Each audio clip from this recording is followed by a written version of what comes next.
அல்லாஹ்வுடைய தூதர் ஸல்லல்லாஹு அலைஹி வஸல்லம் சொன்னார்கள், ஒரு அடியான் ஒரு பாதையிலே பயணம் செய்கிறான். அவனை சந்திப்பதற்காக அல்லாஹ் ஒரு மலக்கை அனுப்புகிறான். அவர் இந்த தோழரை பார்த்து கேட்டார், எங்கே செல்கிறாய்? அவர் சொன்னார், இந்த ஊரிலே ஒரு சகோதரன் இருக்கிறான், அவனை சந்திப்பதற்காக செல்கிறேன். அந்த மலக் கேட்டார், ஏதாவது உலக காரியங்கள் தேவை அவரிடத்திலே இருக்கிறதா? அதை பெறுவதற்காக செல்கிறாயா? அவர் சொன்னார், இல்லை, அவரை நான் அல்லாஹ்விற்காக நேசிக்கிறேன், அதற்காக அவரை சந்திக்க செல்கிறேன். இந்த பயணத்துடைய நோக்கம் எதுவும் இல்லை, அல்லாஹ்வுடைய நேசம்தான். அந்த மலக்கின் வாயிலாக அல்லாஹ் இந்த ஒட்டுமொத்த சமூகத்திற்கும் ஒரு செய்தியை அந்த தோழரின் மூலமாக அல்லாஹ் கூற வைத்தான். அந்த மலக் அந்த தோழரிடத்திலே சொன்னார், அல்லாஹ்விற்காக அவரை சந்திக்க செல்கிறாயா? எப்படி நீ அல்லாஹ்விற்காக அவரை நேசிக்கிறாயோ அல்லாஹும் உன்னை நேசிக்கிறான்.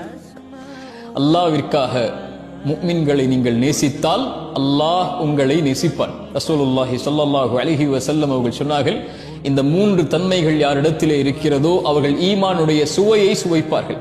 அதில் ஒரு தன்மை, ஒருவரை நேசித்தால் அது யாராக இருந்தாலும், உங்கள் தந்தை, உங்களுடைய தாய், உங்களுடைய மனைவி, உங்களுடைய குழந்தைகள், உன் சகோதரன், உன் தோழன், உன் நண்பன், உன் சமூகத்தில் இருக்கக்கூடியவர்கள் அல்லது அல்லாஹ்விற்காக இருக்கக்கூடியவர்களில் யாரை நீங்கள் நேசித்தாலும், அல்லாஹ்விற்காக நேசித்தால் அவர்கள் ஈமானுடைய சுவையை சுவைப்பார்கள். இந்த உலக வாழ்வு ஒரு தற்காலிக வாழ்வுதான். நாம் மரணித்து விட்டால் அல்லாஹ்விற்காக நேசித்திருக்கிறோம், அல்லாஹ் அவர்களை நம்மை நாளை மறுமையில் ஒன்று சேர்ப்பான். அதுதான் நிரந்தரமான வாழ்க்கை என்று.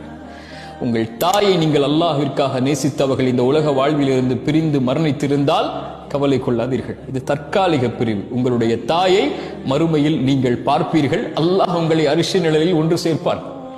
உங்கள் கணவனை நீங்கள் பிரிந்திருந்தால், பிள்ளையை பிரிந்திருந்தால், உங்கள் மனைவியை பிரிந்திருந்தால், உங்கள் சகோதரனை, நண்பனை, தோழர்களை, அல்லாஹ்விற்காக நேசித்த யாரை நீங்கள் பிரிந்திருந்தாலும் கவலை கொள்ளாதீர்கள். இது பிரிவு, தற்காலிக பிரிவு.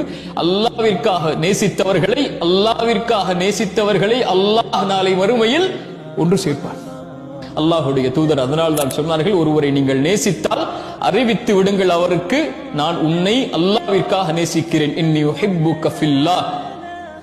என் தோழரே, என் சகோதரனே, என் சகோதரியே, இந்த சமூகத்தில் இருக்கக்கூடிய எல்லோர்களையும் விருப்பு வேற்றுமைகள் இல்லாமல் இன்னி உஹிப்புக்கும் ஃபில்லாஹ், உங்கள் எல்லோர்களையும் நேராக சந்தித்து இதை சொல்வதற்கு வாய்ப்பை அல்லாஹ் கொடுப்பானா இல்லையா என்று எனக்கு தெரியாது. ஆனால் உங்கள் எல்லோர்களையும் விருப்பு வேற்றுமைகள் இல்லாமல் அல்லாஹ்விற்காக நான் நேசிக்கிறேன். இது என்னுடைய செய்தி. உங்களுடைய செய்தியும் நீங்கள் நேசிக்கக்கூடிய உறவுகளுக்கு அறிவித்து விடுங்கள். அது உங்கள் தாயாக இருக்கலாம், உங்கள் மனைவியாக இருக்கலாம், கணவனாக இருக்கலாம், பிள்ளைகளாக இருக்கலாம். அல்லாஹ்வுடைய தூதருடைய அறிவிப்பு அது. அறிவித்து விடு, அல்லாஹ்விற்காக உன்னை நேசிக்கிறேன் என்று.